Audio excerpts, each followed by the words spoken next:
بسم اللہ الرحمن الرحیم۔ نزہۃ المجالس اور تفسیر روح البیان میں ہے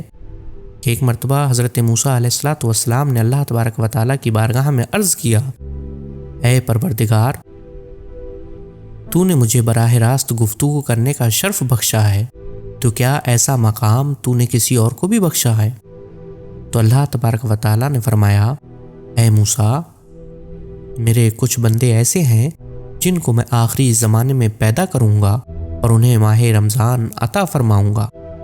تو میں تم سے زیادہ ان کے قریب ہوں گا، کیونکہ جب تم نے مجھ سے بات کی تھی تو میرے اور تمہارے درمیان 70,000 پردے تھے،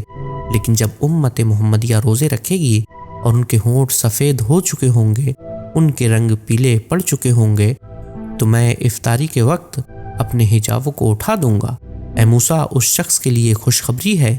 جس کا رمضان میں جگر پیاسا ہو اور پیٹ بھوکا ہو۔